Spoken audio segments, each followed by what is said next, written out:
Well, exciting and new ways to get yourself back into the swing of things in the new year, which has just begun. And of course, most of us, I think, are digging in some very, very empty wallets right now to get through to the rest of the month. But luckily, we have renowned financial planner and author of the book Smart Woman, Sylvia Walker, is in studio to help us start the new year on the right foot financially. It's great to have you back in studio, Sylvia. How are you? Happy New Year to you. Thanks, Kakhlechu. Same to you, and thank you for having me back. And I wish I could say Happy New Year to myself, but the festive season has hit me hard, and I've spent all my money. Now I don't know what to do. No, I'm joking. It's not that bad yet. It's not that bad yet. But I think a lot of people have certainly overspent over the festive season because it's, you know, when the feeling comes around, you want to enjoy yourself, you want to reward yourself for the past year's hard work that you've put in. So where do you suggest the first financial step be taken to in order to recover from potentially overspending in the festive season?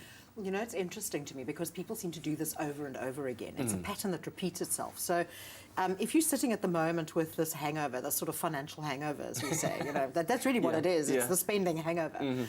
You've got no money at the moment. You're probably buying groceries on credit and just ticking over, waiting for that payday, that paycheck at the end of the month. You just actually need to bite the bullet at the moment and hang in there. But the point is that you've got that credit, you've got that debt that you've incurred. You need to then work at paying it back.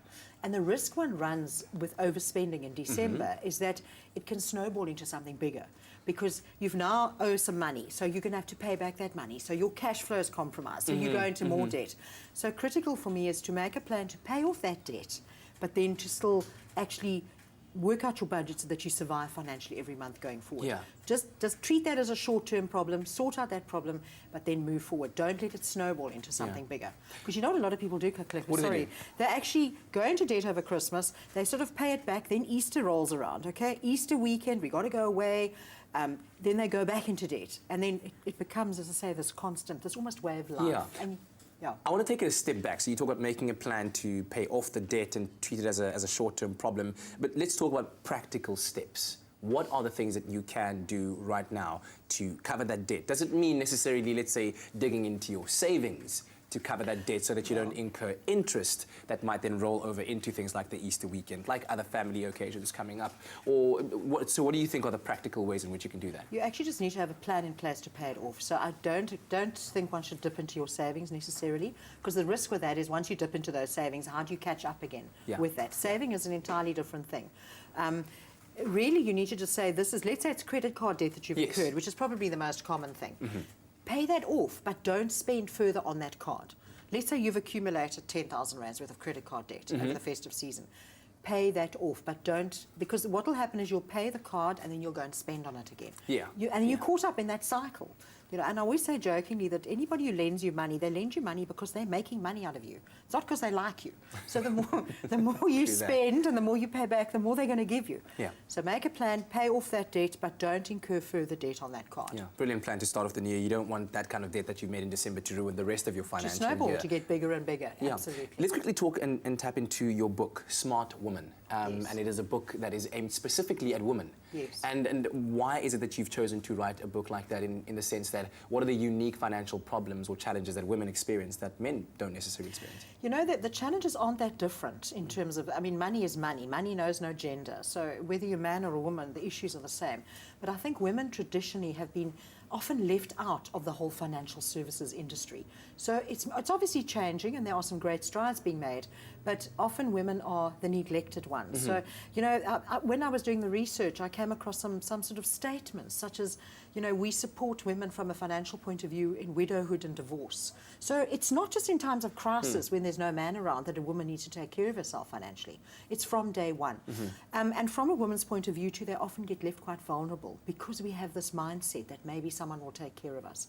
So that's really why I wrote a book for women, talking to women about issues that impact on women and what the financial implications are, and how to be financially independent, how to have that freedom. It's not about marrying right, it's about doing it right for yourself. I love that, yes. It's not about marrying right.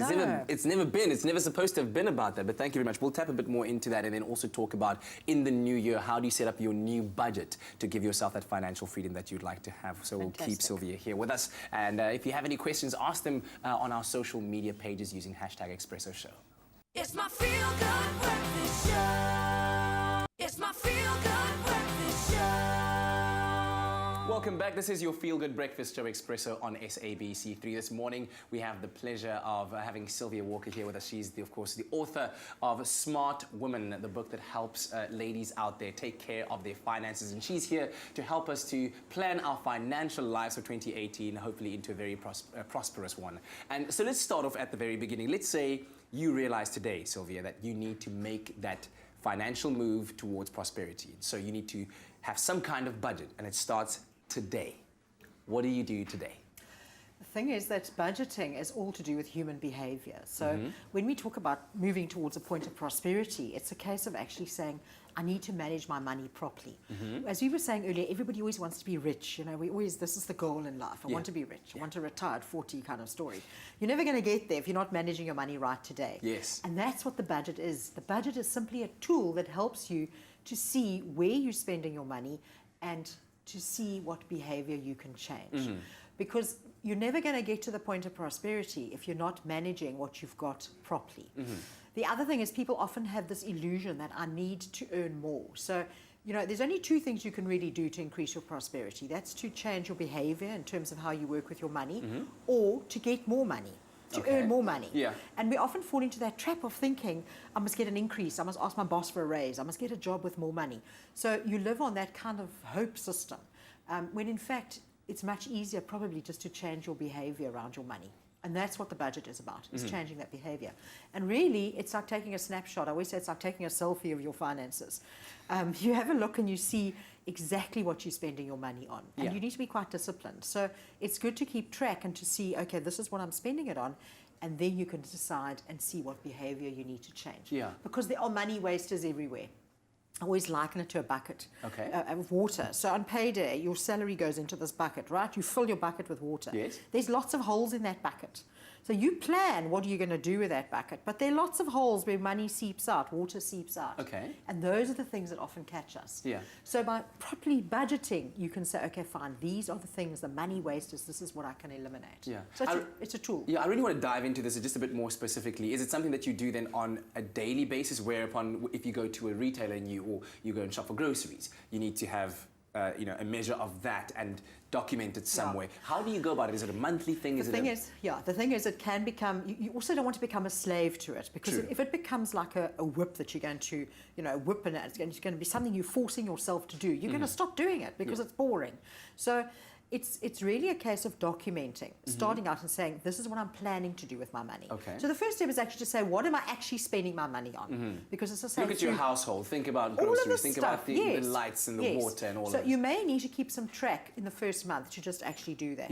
There are some apps available out there, and some of the banks actually also offer you that facility. They kind of break your spending down into... Within the banking app itself? Yes, groceries and electricity and whatever. So they kind of break it down, but that's often it's not 100% accurate. But as I say, so once you've got that budget, you can then see what behavior, and we can talk a bit more about that later, what you can eliminate. But then in terms of keeping track, it's sometimes quite difficult. So let's say you budget, there's certain expenses you have to pay every month. You've got to pay your bond, or your rent, you've got to pay transport, certain fixed things. But there's all those funny little money wasters. There's that cash that you have in your, you draw a bit of money and it's gone, or you swipe that card for that cup of coffee.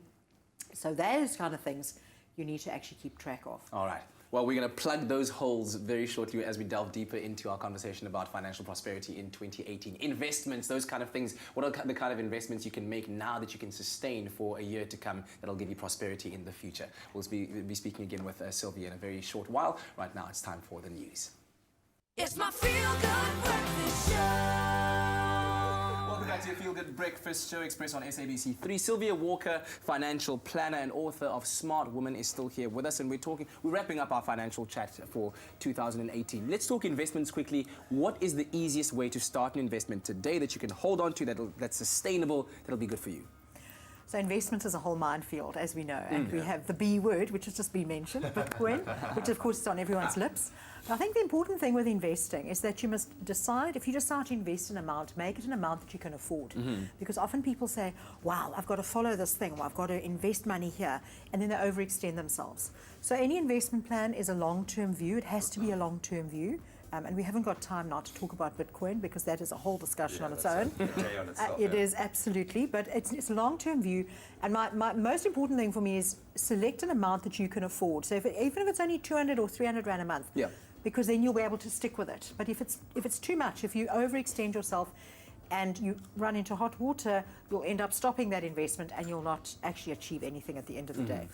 Where to invest your money, there's a wealth, as I say, a wealth of opportunities, a wealth of options.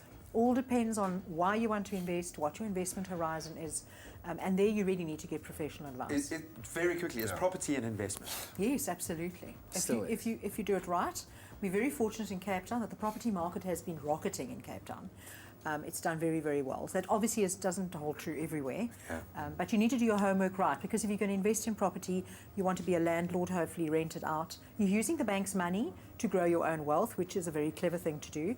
But you need to make sure you get your numbers right, because you may need to subsidise that in the first couple of years. So it's again about just crunching the numbers and making sure you understand. That's a critical thing. Understand what you're in for. Awesome. Thank you so much. Thank you very much. The book is called Smart Woman, and it is out and available right now. Get yourself a copy, Zoe. And we really appreciate having you here, Sylvia. Thank you so much. Pleasure. Thank you for having Guys, me. that's the Awesome. show. Thank you very much for joining us, guys. It's been a fantastic Wednesday. We'll do it all over again. Yes, tomorrow. It's going to be an exciting show. We've got lots coming up. We've got Zumba with Cindy Abrams. I'm sure Zoe's going to I'll be doing that. Graham is chatting to Director of the Commuter. That's going to be exciting. And it's also about exotic pets into the wild. What? I wonder if we're going to have some Exotic exciting pets. critters in studio. Yeah. Man, can't we just stick to the dogs and cats? Anyway, have a wonderful Wednesday, guys. everybody. See you tomorrow. Love ya. Bye. Too much. Adios.